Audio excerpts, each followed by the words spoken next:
Vamos abrir nossas Bíblias no Evangelho de Jesus Cristo, conforme registrou Mateus. Mateus no capítulo 7. No Evangelho que Mateus registrou, nós encontramos vários trechos maravilhosos, né? O Sermão do Monte, por exemplo. E o sermão que Jesus fez tem vários pontos, né? E em alguns desses pontos também nós encontramos conselhos maravilhosos, que são assim muito práticos, que são aplicáveis no nosso dia a dia. E é sobre esse tema que eu gostaria de tratar com os irmãos nessa noite, à luz do texto que vamos ler, tratando de alguns pontos aí do Sermão do Monte, e que nos inspira a pensarmos sobre a necessidade que temos de orientação. Eu não sei se você já passou por momentos assim na sua vida em que você se sentiu meio desorientado. Talvez você já viu alguém desorientado no seu caminho e que te procurou. Isso aí com certeza alguém viu, alguém já passou por essa experiência. E pior de tudo é quando você não sabia orientá-la, né? Você não tinha o que falar, não tinha o que ensinar, não tinha como orientar.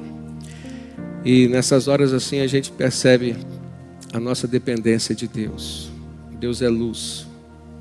Deus é luz. Aquele que está na luz de Jesus, ele sabe por onde andar. Ele sabe o que fazer, como escolher, sabe sobre quais parâmetros decidir. Então, o tema que eu gostaria de tratar com os irmãos é um convite. Deixa Jesus orientar a tua vida. Amém? Diz assim, Jesus falando para os seus discípulos, Jesus falando para mim, Jesus falando para você. Pedi e dar-se-vos-á, buscai e achareis, batei e abrir-se-vos-á. Pois todo o que pede recebe, e quem busca acha, e ao que bate, abrir-se-lhe-á. Ou qual dentre vós é o homem que, se seu filho lhe pedir pão, lhe dará uma pedra? Ou se lhe pedir peixe, lhe dará uma serpente? Se vós, pois, sendo maus, sabeis dar boas dádivas aos vossos filhos, quanto mais vosso Pai que está nos céus dará boas coisas aos que lhes pedirem. Portanto, tudo o que vós quereis que os homens vos façam, fazei-lo também vós a eles, porque esta é a lei e os profetas. Entrai pela porta estreita, porque larga é a porta e espaçoso o caminho que conduz à perdição, e muitos são os que entram por ela. E porque estreita é a porta e apertado o caminho que conduz à vida, e poucos são os que a encontram. Guardai-vos dos falsos profetas, que vêm a vós disfarçados em ovelhas, mas interiormente são lobos devoradores. Pelos seus frutos os conhecereis. Colhem-se porventura uvas dos espinheiros, ou figos dos abrolhos? Assim toda árvore boa produz bons frutos, porém a árvore má produz frutos maus. Uma árvore boa não pode dar maus frutos, nem uma árvore má dar bons frutos. Toda árvore que não produz bom fruto é cortada e lançada no fogo. Portanto, pelos seus frutos os conhecereis. Amém? Veja seus olhos mais uma vez, fale com o Senhor agora, de forma pessoal, particular, peça por você nesse momento, que você possa ouvir e discernir a voz de Deus. Senhor, eis-nos aqui completamente submissos ao Teu Espírito Santo, dependentes da Tua graça e desejosos, Senhor, carentes de ouvir Tua palavra, sermos tratados, sermos curados, Deus. Portanto, Pai, manifesta e derrama a Tua graça aqui entre nós, o Teu poder, por meio do Espírito Santo que em nós opera e através de nós também. Então, Deus, como Teus filhos, ovelhas do rebanho de Jesus, ó Senhor, tem misericórdia, cuida de nós, alimenta-nos, apacenta-nos. É no nome de Jesus que oramos. Amém e amém. Queridos, deixa Jesus orientar a sua vida. Você pode falar isso para quem está do seu lado? Um convite, né, uma proposta maravilhosa que Deus hoje trouxe você aqui para ouvir. Né? Então fale também para quem está perto de você. Eu tenho certeza que dentre nós existem pessoas que já viveram alguma situação, obrigados a tomar algum tipo de atitude sem saber aquilo que fazer. Os discípulos de Jesus, por exemplo, quando estavam no barco e veio aquela grande tempestade, aquele vento forte, aquelas ondas, eles tentaram fazer dentro das suas limitações. Eles pensaram que sabiam o que fazer até o momento em que eles perceberam que o barco ia afundar. Então eles recorreram a Jesus, o único que sabe todas as coisas, sobre todos os tempos em que vivemos e em todas as circunstâncias. Talvez nós, na nossa finita sabedoria, temos dificuldades de, por exemplo, dar um conselho bom para alguém. Temos dificuldades de definir os parâmetros sob quais nós vamos tomar algumas decisões e fazer algumas escolhas. Mas isso não é só nosso hoje, nos dias em que vivemos. A Bíblia traz diversos exemplos, aliás, desde a fundação do mundo, o ser humano vem tomando decisões certas e erradas. Parece-me que uma das primeiras decisões que o ser humano tomou foi errado, foi a decisão de desobedecer o Senhor, de querer fazer carreira solo, de querer caminhar independente de Deus. E lá no Éden ainda, eles já, mesmo vivendo num paraíso, mesmo desfrutando da presença de Deus ali pessoalmente diante deles, a Bíblia diz que o Senhor visitava Adão todos os dias, na viração do dia. Mesmo assim, eles fizeram uma escolha terrível. Escolha essa que vem trazendo consequências até os dias de hoje. Mas podemos olhar para outros homens e mulheres. Moisés, por exemplo, foi alguém que soube ouvir Deus falar com ele, foi alguém que soube ser obediente ao Senhor, e indo em busca do seu ministério, da sua missão dada por Deus, que era libertar o povo de Israel, que estava cativo lá no Egito ainda, Moisés vem conduzindo o povo por meio do deserto. No iniciozinho, ele já se depara com o grande Mar Vermelho. Por trás, o exército de Faraó, todo arrependido, querendo mais uma vez resgatar aquele povo que vivia como escravo. Adiante havia o Mar Vermelho e o povo se viu encurralado ali. Eu não sei se você, na condição de líder, já se viu assim cobrado pelos seus liderados. O que vamos fazer? Mas eu creio que ninguém aqui tenha tido uma experiência como a de Moisés, de liderar cerca de 2 milhões de pessoas, em condições completamente desfavoráveis, sem nenhum meio de comunicação digital que hoje nós temos para nos auxiliar. O que Moisés podia contar era com Deus, com a ação do Espírito Santo sobre sua vida. E a Bíblia diz que o Espírito Santo é espírito de sabedoria. E sabedoria é tudo que nós mais precisamos no momento em que não sabemos o que fazer, no momento em que estamos sendo cobrados pelos nossos liderados. E numa escala de proporção bem menor, eu creio que cada um se vê líder. Dentro da sua casa, por exemplo, quem é pai, quem é mãe. Eu creio que cada um se vê numa escala de proporção ainda menor, líder de si mesmo, líder do seu coração, tendo que controlar as suas emoções, tendo que orientar seus pensamentos, tendo que buscar sabedoria para tomar suas decisões. Naquele momento, Moisés clamou ao Senhor. E Deus disse para ele, olha, erga o cajado sobre o mar, avança sobre as águas, diga aos filhos de Israel que marchem. Que coisa maravilhosa você ter uma direção quando você não sabe o que fazer. Mas para isso Moisés tinha acumulado experiências com Deus, tinha sido um homem que buscava o Senhor durante toda a sua vida, um homem que tinha visto milagres acontecendo, e nós não somos diferentes de Moisés. Assim como o Senhor tratou com Moisés, Deus pode tratar conosco. Nós temos missões dadas por Deus e cada um pode identificar a sua. Existem algumas que são comuns entre nós. Nós temos o mesmo Deus que age sobre nós. Ele é Deus de todos, age sobre todos, em favor de todos. Há um Espírito que é o Espírito de Deus, que promove unidade no meio do seu povo, que é Espírito de sabedoria, que é Espírito de consolação, que é o Espírito que nos dá conforto nos momentos das nossas lutas, das nossas angústias. Então nós podemos, como Moisés, clamar ao Senhor. Podemos, como o salmista diz, eleva os meus olhos para os montes e pergunto de onde me virá o socorro. E a conclusão que ele tem e o que ele ouve do Espírito Santo no seu coração é: o meu socorro vem do Senhor. Então a palavra de Deus hoje vem no sentido de deixarmos Deus orientar a nossa vida no que tange as decisões que nós temos que tomar, decisões essas que vão trazer consequências.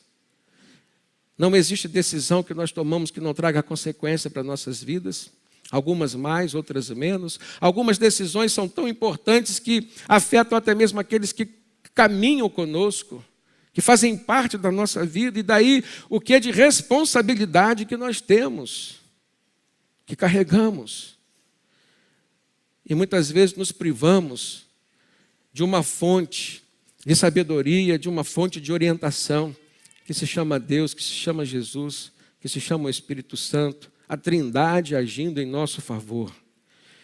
Eu me lembro de Davi, diante de uma tragédia causada pelos amalequitas, que invadiram a cidade de Ziglague, onde estavam as mulheres, os filhos de Davi e seus guerreiros. E quando eles chegaram lá, encontraram a cidade completamente devastada, queimada, e não encontraram suas mulheres e seus filhos, suas crianças. Imaginem isso, irmãos. Os liderados de Davi olharam para ele revoltados, queriam apedrejá-lo. A culpa é sempre do líder, parece que é assim. Davi então pede a estola sacerdotal e vai conversar com Deus. Nessa passagem há aqui uma grande lição para quem precisa de orientação.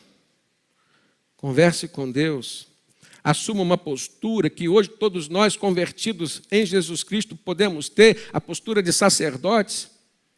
Não há nada mais que impeça o nosso acesso ao Santo dos Santos, ao santo lugar, ao santíssimo lugar, onde Deus está, que é o nosso coração completamente aberto para o Senhor. Converse com Deus, fale dos seus medos, fale das suas angústias, fale das suas limitações, das suas fraquezas. Grandes homens e mulheres da Bíblia falaram sobre suas limitações, sobre suas fraquezas. E não por isso o Senhor deixou de abençoá-los. Pelo contrário, a Bíblia diz que o Senhor não rejeita aquele que tem um coração quebrantado e contrito. Talvez muitos de nós tenham errado, tenham tomado decisões erradas, porque não têm assumido uma postura daquele que sabe onde buscar a orientação certa sobre o que fazer, sobre como decidir. Eu tenho certeza que o Senhor Jesus, que cuida de nós, nós fazemos parte do seu rebanho. Ele deu sua vida por nós e não nos abandonará. Ele disse: aquele que vem após mim, de modo algum lançarei fora.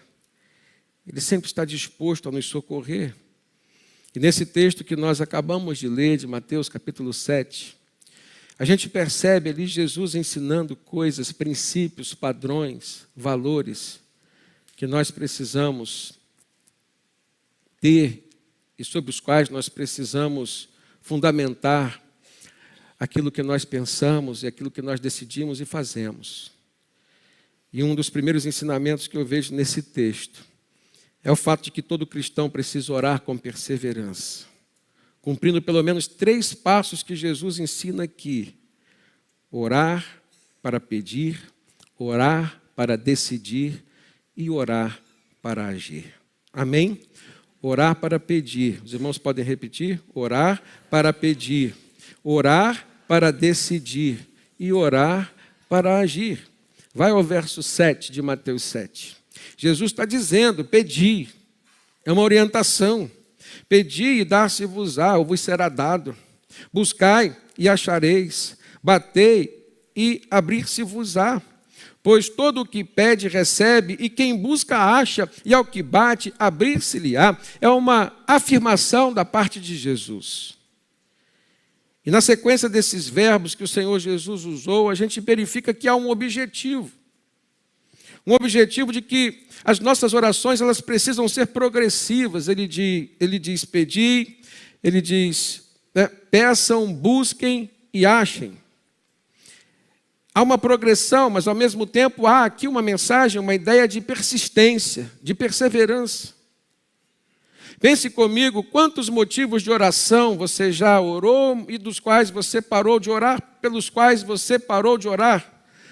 Você simplesmente desistiu de orar, ou você simplesmente esqueceu de orar por eles, porque não aconteceu e você já colocou outros problemas na fila. E aí você se pergunta, era para você desistir? Era para você parar? Será que aquilo que você estava colocando diante de Deus, seja por petição, seja por busca de orientação, era algo que era irrelevante, não era importante?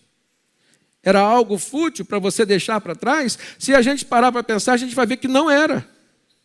Tem muitos motivos pelos quais nós orávamos, deixamos de orar porque Deus não nos respondeu, ou não ouvimos a resposta de Deus como gostaríamos de ter ouvido, e simplesmente avançamos diante de outros projetos, outras prioridades e deixamos aquilo para trás.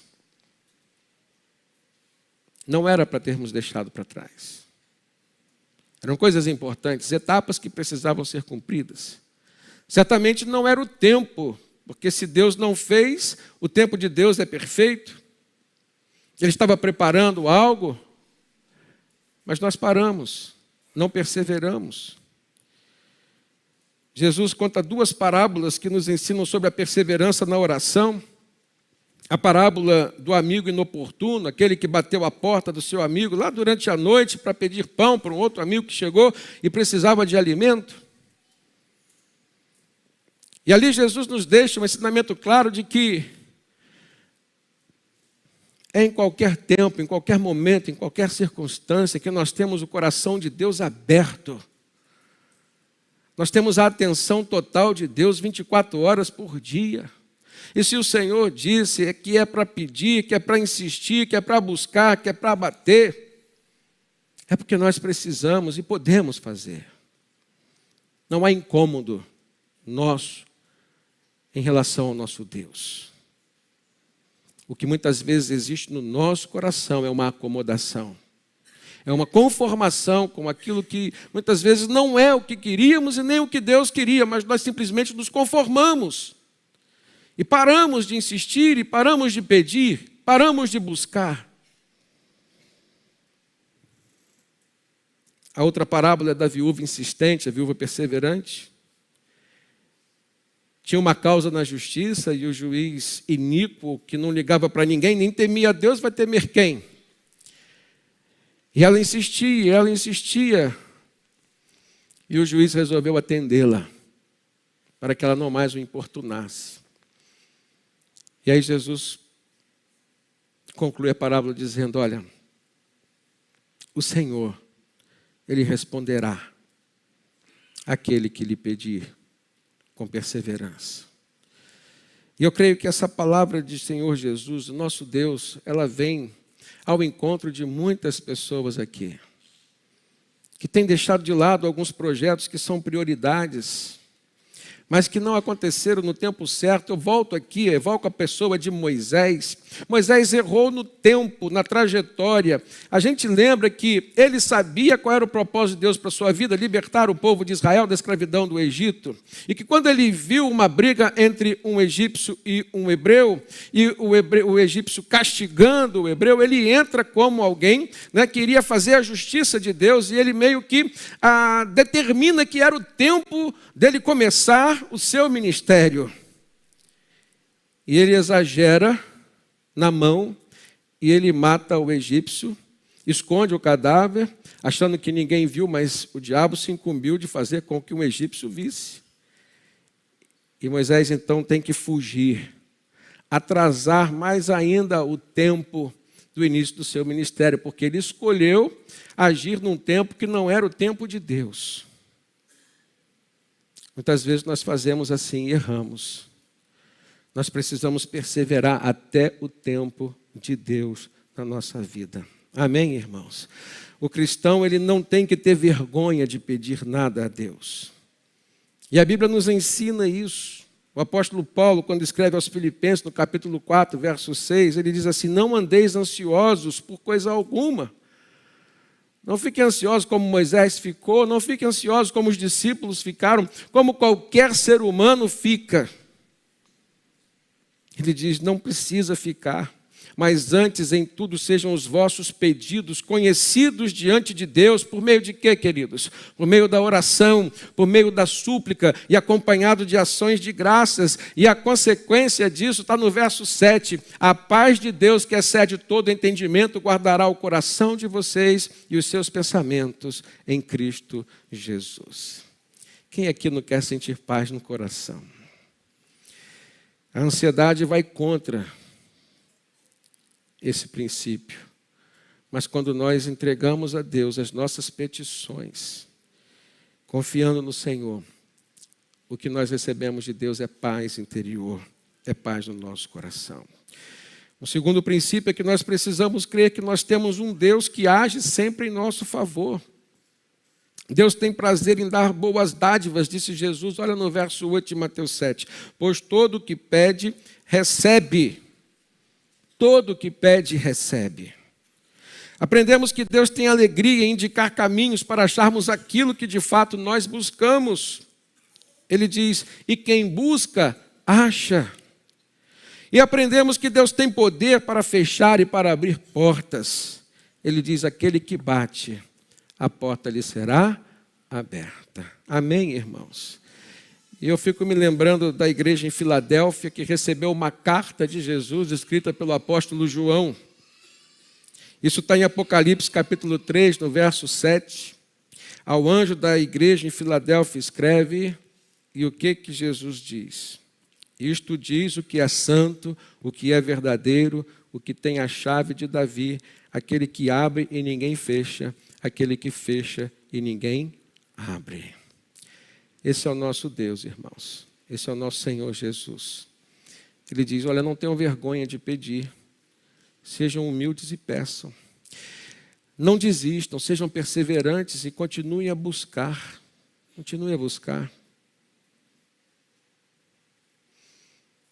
E batam para concluir esse processo. Porque a porta vai ser aberta. Amém? Eu me lembro de um louvor de Kleber Lucas, que dizia assim, Deus cuida de mim, à sombra das suas asas. Deus cuida de mim. Se uma porta se fecha aqui, outra porta se abre ali. Eu preciso aprender mais de Deus, porque Ele é quem cuida de mim. Louvado seja o Senhor. Irmãos, na sociedade em que vivemos, esse globalismo que nos assola, cada um por si, só quem tem Deus para sobreviver. E nós precisamos crer que há um Deus que cuida dos seus, há um Deus que cuida de nós. Um outro ponto importante nesse texto do sermão de Jesus é que todo cristão precisa crer na paternidade de Deus. Jesus toca num assunto precioso. Essa paternidade que nós recebemos da parte de Deus por meio de Jesus Cristo.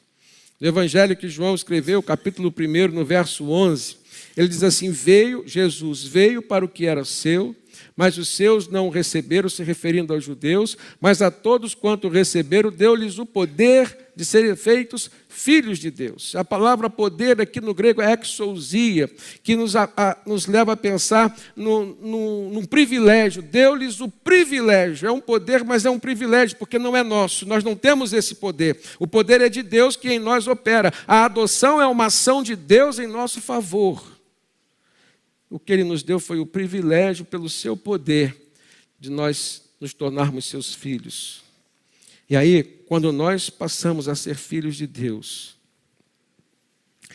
nós passamos a provar de uma paternidade perfeita. Eu sei que há pessoas que na vida terrena não tiveram um pai. Outras perderam seus pais precocemente. Outras tiveram um pai que foi péssimo, não foi um bom exemplo. Mas quando Deus se apresenta como Pai, e quando Ele nos dá essa oportunidade de que por meio de Jesus nós possamos ser adotados como filhos, queridos, é uma paternidade perfeita, que nos leva a pensar que não dependemos dos pais terrenos que temos, porque temos um Pai perfeito, um Pai eterno, que está nos céus. Então Então, no verso 11 de Mateus 7, ele diz: se vós, pois, sendo maus, sabeis dar boas dádivas aos vossos filhos, quanto mais o vosso Pai, aqui Jesus diz, o vosso Pai que está nos céus, dará boas ou boas coisas àqueles que lhe pedirem. A paternidade que nós recebemos de Deus foi revelada por Jesus. E um dos textos que a palavra de Deus também nos afirma está na oração que nós conhecemos como oração do Pai Nosso.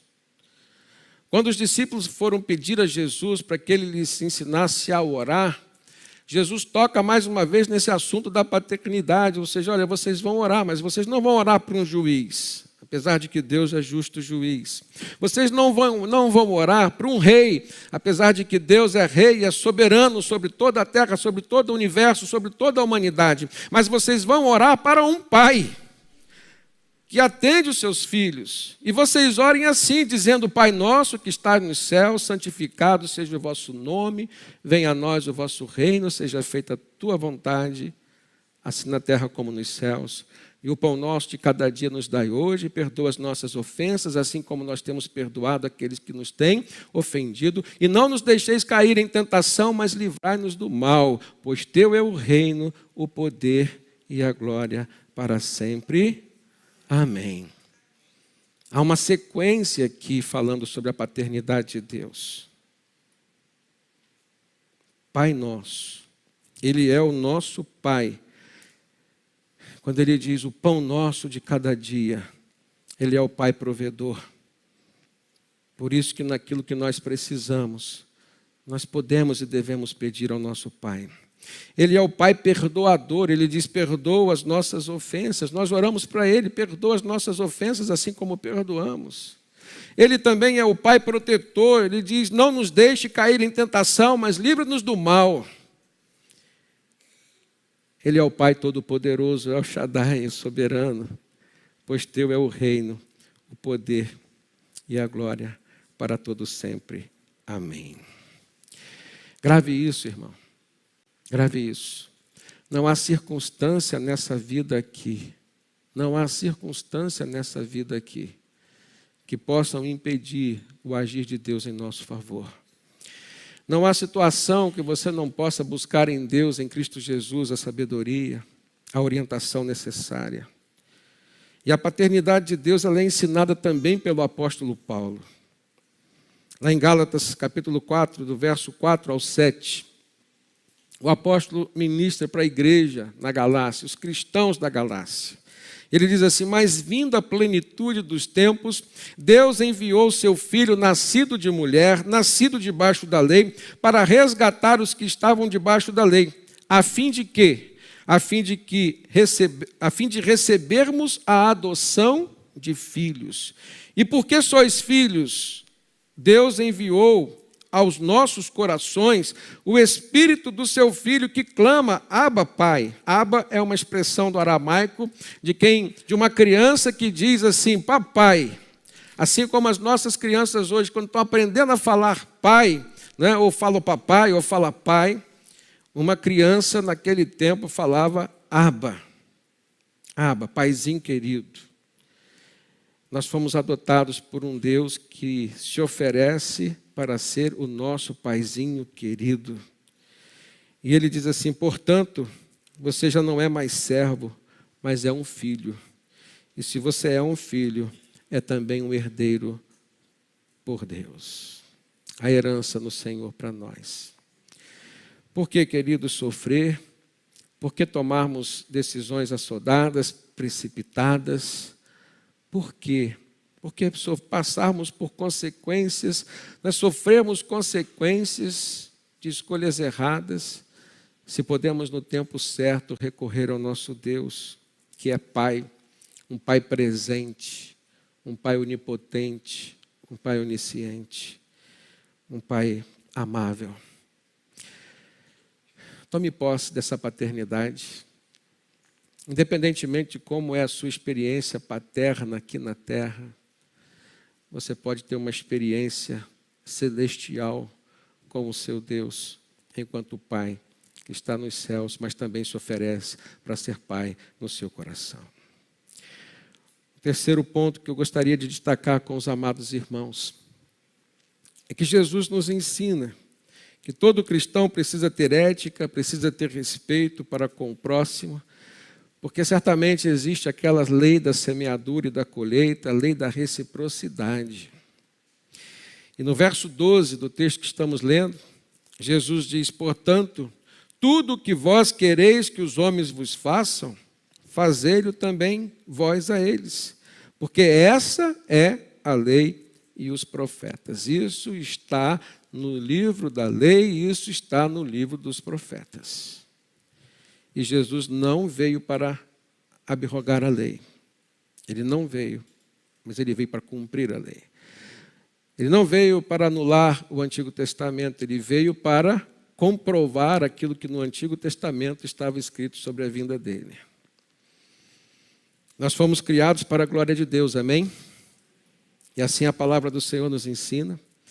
No Antigo Testamento, nós aprendemos que fomos criados para a glória de Deus. No Novo Testamento, nós aprendemos que somos salvos porque Jesus nos amou e isso fez com que nós nos tornássemos devedores uns dos outros desse amor que de Deus nós recebemos. Então nós fomos criados para glorificar ao Senhor no Antigo Testamento, continuamos com esse mesmo propósito no Novo Testamento. Não vivemos para nós mesmos. A nossa vida não se encerra em nós mesmos, em nossos próprios sonhos, em nossos próprios projetos, porque há um propósito maior de Deus para a vida de cada um de nós e que nós não seremos realizados, irmãos. Não nos sentiremos completos e realizados enquanto nós não estivermos nesse propósito estabelecido por Deus para a vida de cada um. Agora é propósito de Deus que a gente trate o nosso semelhante com todo respeito. E Jesus diz assim: olha, aquilo que você quer receber, então dê, seja o primeiro a dar. Da mesma forma como você deseja ser tratado, então comece a tratar, então comece a ser exemplo. Agora, não é essa a realidade que a gente vê na vida de muitas pessoas. E aí a gente tem que ser honesto e a gente tem que se encontrar dentro desse erro em alguns momentos da nossa caminhada. Às vezes você se vê reclamando da vida, das circunstâncias, reclamando da sua família, reclamando do seu trabalho, reclamando da sua igreja, mas o problema está em você. E se você quer que as coisas mudem, então comece a mudar você mesmo, comece a ser esse agente transformador. Se você é sal da terra e Jesus disse que você é, então você comece a salgar mais, porque provavelmente você está sendo um sal insípido. Se você é a luz desse mundo, aumente a chama do Espírito Santo para que você possa brilhar mais e iluminar aqueles que estão ao teu redor. Pare de pensar que o problema está nos outros e olhe para si mesmo e seja você um agente transformador. Porque Deus deu um Espírito Santo para cada um de nós, amém ou não?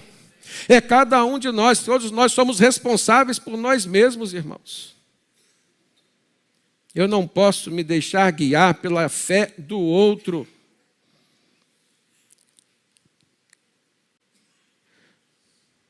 A fé que eu tenho é por ela que eu viverei. A Bíblia diz que o justo viverá pela sua fé.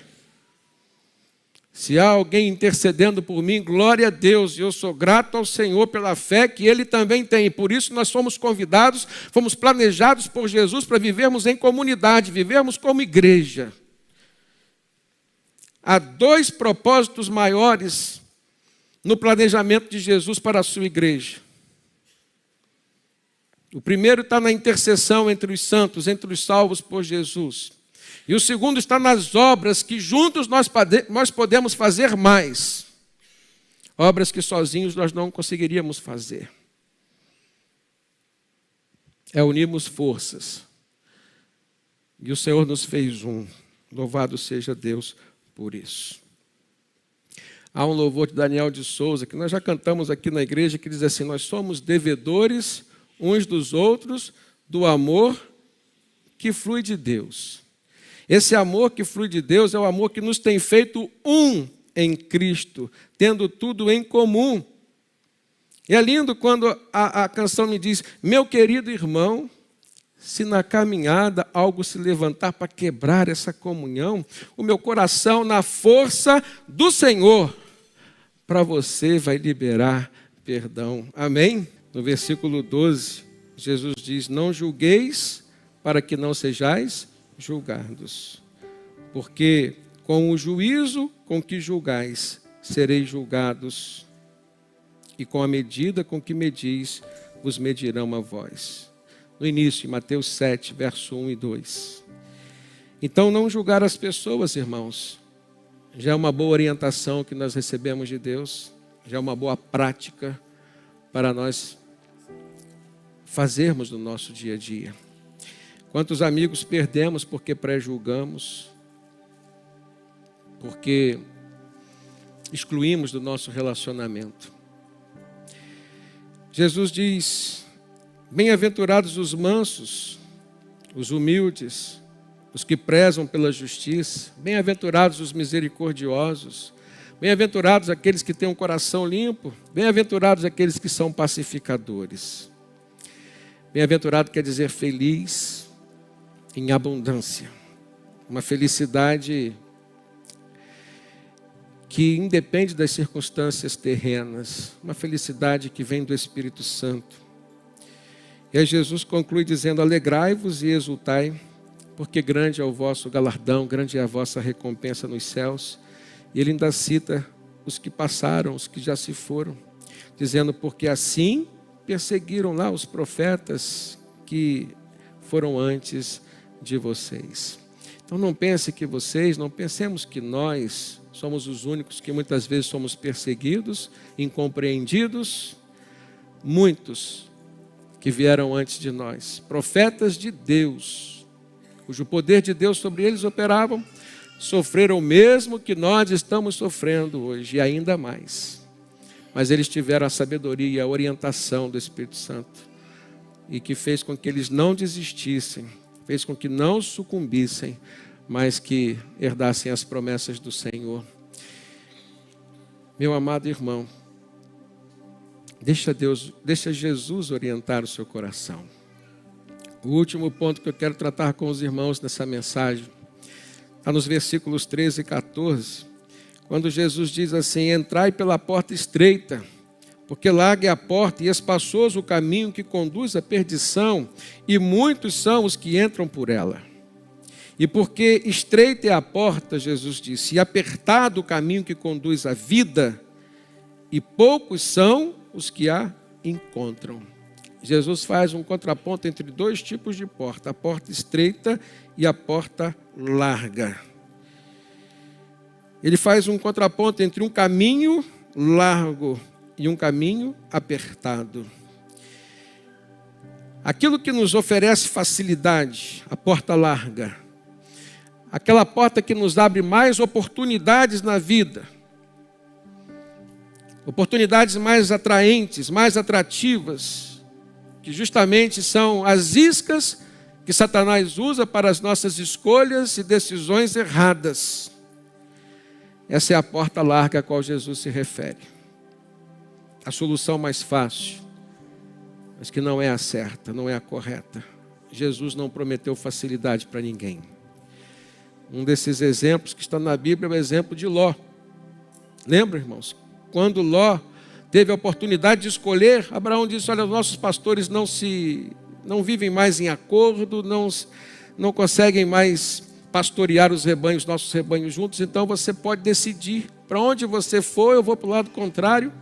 O que Ló fez? O que orientou Ló foi o Espírito Santo? A Bíblia não diz que Ló orou para perguntar a Deus qual era a melhor escolha. A Bíblia diz que Ló olhou para as campinas verdejantes de Sodoma e de Gomorra, as duas cidades da perdição. E aquilo foi péssimo para Ló. Custou a vida da sua esposa, quase custou a vida da sua família. Quantas vezes você não orienta as suas escolhas pelas campinas verdejantes? Quantas vezes você não orienta as suas escolhas pelas facilidades? Quantas vezes?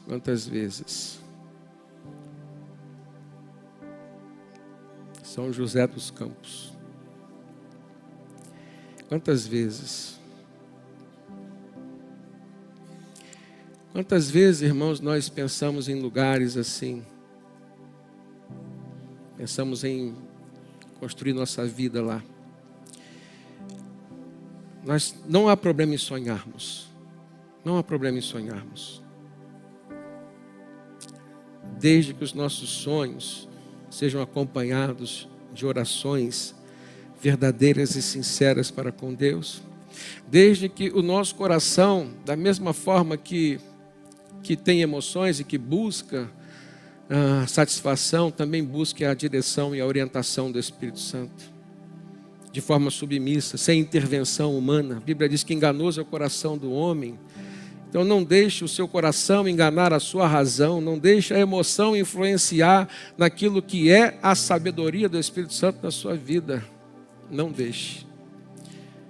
Não se oriente pelas campinas de Sodoma e Gomorra. Não se oriente. Não se oriente. Ló se orientou pelo que os olhos viram. Jesus fala da porta estreita.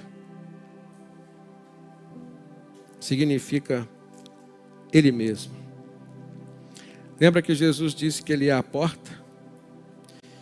No versículo 14 ele diz: porque estreita é a porta e apertado o caminho que conduz à vida, e poucos são os que a encontram. Grave comigo aqui algumas palavras: porta, caminho, vida, e poucos são os que a encontram. Jesus disse o quê? Eu sou a porta. Aquele que entrar por mim, entrará, sairá e encontrará pastagens. Sobre o caminho, Jesus disse que Ele é o caminho, a verdade e a vida, que ninguém vai ao Deus se não for por Ele. Então aqui no verso 14 ele diz: porque estreita é a porta, primeiro, apertado o caminho, segundo, que conduz à vida, terceiro. Então Jesus disse também: eu sou a vida. E poucos são os que a encontram. E Jesus disse: muitos serão chamados e poucos serão escolhidos. Portanto, as nossas escolhas, elas estão e devem estar abaixo das escolhas de Deus. Você é um escolhido pelo Senhor, um escolhido do Senhor. Amém? Você crê nisso? Que você é um eleito, um escolhido de Deus? Então, que as suas escolhas estejam debaixo da escolha de Deus, abaixo da escolha de Deus. Em primeiro lugar, aquilo que Deus escolheu para você. Porque se você não for um escolhido de Deus, o inferno te espera com a porta larga, espaçoso o caminho. Então eu creio que todos querem ser escolhidos por Deus, mas nem todos querem submeter suas escolhas ao Senhor. Não há como conviver com essas duas realidades. Você precisa ser um escolhido, e para ser um escolhido você precisa escolher as coisas de Deus, submeter suas escolhas ao Senhor. Jesus nos orienta a não vivermos uma falsa religiosidade. A religião verdadeira é aquela que promove transformação de vidas, que podem ser comprovadas pelos frutos que o Espírito Santo em nós nos faz produzir, não para nós mesmos, mas para o reino de Deus. Então ele conclui o texto a partir do verso 15 dizendo: guardai-vos dos falsos profetas, guardai-vos das falsas religiões, que vêm disfarçados em ovelhas, mas interiormente são lobos devoradores. Pelos seus frutos os conhecereis. Colhem-se porventura uvas de espinheiros ou figos de abrolhos? Assim, toda árvore boa produz bons frutos, porque a árvore má produz frutos maus. Uma árvore boa não pode dar maus frutos, e nem uma árvore má pode dar bons frutos. Toda árvore que não produz bons frutos é cortada e lançada no fogo. Portanto, pelos seus frutos os conhecereis. Primeiramente você, os frutos que a sua religião está produzindo na sua vida. Segundo lugar, os frutos que as pessoas com quem você se relaciona estão trazendo para você. Frutos bons ou frutos maus? E pelos frutos você pode conhecer. Isso não tem nada a ver com julgamento. Não. Julgamento envolve sentença. Jesus não está dizendo para você sentenciar ninguém, mas está dizendo para você diagnosticar as suas amizades, seus relacionamentos, se têm sido nocivos ou não, se têm produzido bons frutos ou não. Existe uma escolha, irmãos, que todos nós precisamos fazer. A primeira delas é deixar Deus escolher por nós. Deixar Deus orientar-nos nas nossas escolhas. Jesus disse lá em João 6,35, eu sou o pão da vida. Aquele que vem a mim de modo algum terá fome, quem crê em mim jamais terá sede.